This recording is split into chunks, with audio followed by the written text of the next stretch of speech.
I want to tell you a little story about when I started at Google. I joined Google in about 2006. At the time, it was my dream job, and I was pretty excited to be there. I'd been dreaming about joining Google since must have been the late 90s when I first heard about them, discovered them in my dorm room in Australia. So I was in London. I joined Google through a referral from a friend, and I was pretty excited about it. Joined a team called Partner Solutions or Partner Solutions Organization, and we would help basically all of our strategic clients with ads, like companies like The Times or like Yahoo or AOL or whatever, to use Google Ads to make money for their products instead of on Google Search. So we were all about partnerships.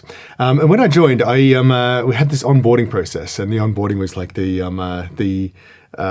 HR person took us through on how to log expenses and all this sort of stuff, and a bit of an introduction to Google and how we think about things and the products and so on, but very, very high level.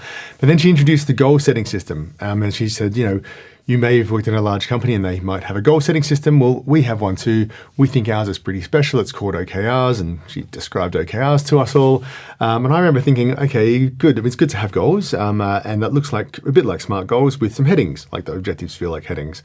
It was a very superficial introduction that she gave us, but I thought, okay, cool, no worries, let's get on with it. Then after the onboarding, I went to my new team and I sort of just started to get to know people and so on. And in previous roles, in every single company I've ever been in, I don't know about you, but in most companies I've been in, as you're onboarding, you sort of get different pieces of information from different people in different directions and different sort of like, this is important, that's important, you need to know this about that and so on. And you sort of have to piece together what you're supposed to be doing and what the most important thing is, and it's all a bit misaligned. What was interesting, when I went to my colleagues in my new team, whether they were co-workers, my managers, the product manager we were working with, the commercial team, the legal team, any support teams that we were working with, all of them seemed to talk about the same kinds of things. And they were very clear about what they were doing and what we were doing and what they expected from us and what we were supposed to expect from them and how to think about these things and so on. And what I learned over time was that this was because of OKRs. And what happened in the organization is every quarter, you'd have this discussion about, so what are we trying to do now? And how do we define success? Like, what is the measure of success? What are we trying to do is the objective? How we define success is the key results. And we sort of like, what are the metrics that we care about? And because of this conversation, we all had a really consistent understanding of what we're trying to achieve.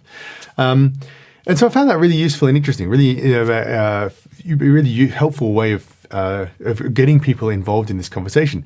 But the real benefit for this is not just that we all had a common plan, a common idea of what to do, sort of a common understanding of our goals and the same sort of metrics and terms, but that we were involved in that conversation in the first place. Because that conversation involves like, okay, what is our strategy? Like, what are we actually trying to do here? And we talk about where we are with our set of partners and what we're trying to do. And there's this overall Google strategy with partnerships, which is like get partners and make sure that they're making money on ads, using ads to make money, which means that our advertisers are happier because they reach more customers. Our publishers are happier because they have money to be able to fund their content production, like especially in the media industry. And our users are happy because they have content that's paid for, so it's free for them, and they get ads that are relevant because we're quite doing this, and they get to interact with the advertisers that they want to buy stuff from. So it's all sort of win-win-win all round. And so getting that understanding of the basic framework of the strategy is good. But even like on a quarterly basis, like our strategy would evolve. We would start with, okay, we're looking for the most important customers or the biggest ones, or in this industry, we're looking for beachhead customers. We're looking for someone in the newspaper industry, we're looking for beachhead customers. Or we were realizing, okay, we're kind of now at almost saturation point in the UK and Germany and France. So now we're looking to how do we optimize each of these customers? How do we make sure we go deeper into their websites and that kind of thing? So we'd have that discussion about what the strategy meant. That would then feed into the goals. So the goals would be onboarding new clients, or it would be making the ads more clickable, right? Doing things to improve the quality of the ads, doing things to remove the problems that happen when you have ads that are inappropriate or badly targeted, or making sure there's ads on more parts of the website, so sort of advocating for growth within the account. Whatever we're doing, and we'd have goals about this. The next thing we would do though with those goals is before we set the goals, we'd have to sort of write down, well, how are we going to do this? Like, what does that mean in practice? We have to go and meet these people. We have to go and create and do some onboarding processes. We have to do some training. We have to have a workshop. We have to whatever else it is, we need to build a tool. And so we'd write down approximately what we're going to do. Now, this was not like a massive blueprint. It was like just an outline of what are we going to do. But the point with this was not just that we'd have a goal that would be like increase revenue from X to Y or increase the number of ads that we serve from X to Y or anything like that. It was like, do this. How are you going to do it? Is that reasonable? Is that feasible? Is this ambitious enough? Is it too ambitious? And we go backwards and forwards between our goals and our plans, using our strategy as a guide to sort of make sure that we're doing the right things and that we have the resources in place to do it. So some of that would be involved, like, it takes us this long to onboard a new website, a new page, like this many backwards and forwards is on average, and it takes me 4 hours each time, or whatever it takes me to do these things. And I have this much time in the week, so therefore I can do this many new pages. So we do all that, and then of course during the quarter we take our actions. We sort of be doing work on this thing, tracking some things, sometimes using some sort of ticketing system or whatever it is, or tracking system like that. Sometimes we'd just be using a project plan. Sometimes we'd just be doing work and sort of remembering it as we go. It was all pretty informal, pretty chaotic in some ways, but we were always trying to make sure that the things that we're doing are related to the plans that we've decided, and they're helping us meet the goals, which helps us deliver the strategy that we have. And our strategy in our area is all about partners, right? But of course, as we're going, we can revise our plans, because you discover as you're going along that, I've figured out a way of making this thing faster. So now instead of it taking me 4 hours per new web page, it takes me half an hour or whatever it is, because we have this new tool or whatever it is that we're doing. We have a new way of doing something that we think is going to help achieve our goals better. We change our plans. But these actions are certainly what we spend most of our time doing, especially within the team, and that's what most of our one-on-ones with our managers were talking about. Is like, what are we doing, and how does this help our plans, and what do we need to change, and all that sort of stuff. It was not necessarily talking about how are we going against the goal, but are we doing the right things versus the plan, and does the plan suit the goal? And of course, on a regular basis, we'd be reviewing, well, what does this mean in practice? Like, how much have we done? How far are we through this? How is our numbers going? Like, we're always sort of like asked to make sure that we were with each of our customers. We knew that we worked with each of our partners, rather. We knew individually what their click-through rate was, what their revenue rate was, how many page impressions they had, how many ad impressions.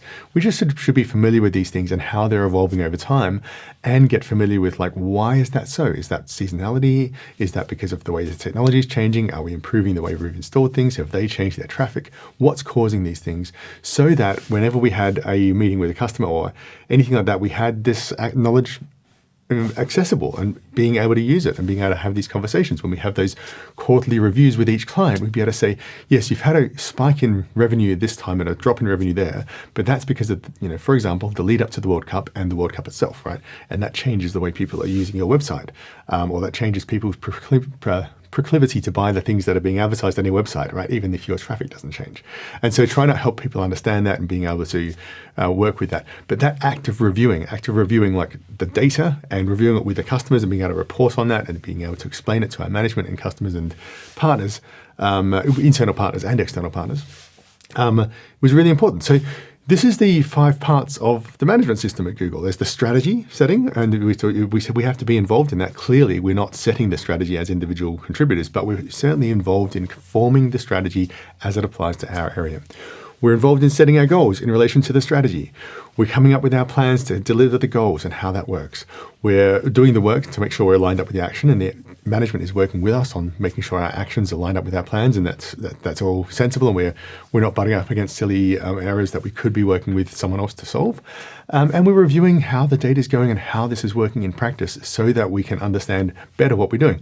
And because we're reviewing it in practice really well, the next quarter, we're much more better equipped to be able to influence and think about strategy. We can say, look, we know, in this case here, that we're kind of maxing out on the number of ads we can put on this particular site and the number of pages. So we don't have a lot more optimization to do here. The only thing we can really do is have better quality ads in this particular area.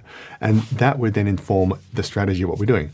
Oh, if that's what we're doing there, we have relatively little growth there unless they get more traffic. We're sort of constrained by traffic. We've optimized this site as much as I can. We just need to make it keep working well, need to increase the speed. So we have a few things to do there, but maybe we should focus our attention on the next tier of customers, next tier of partners, or on developing markets. And we should go into Czech Republic or wherever it is.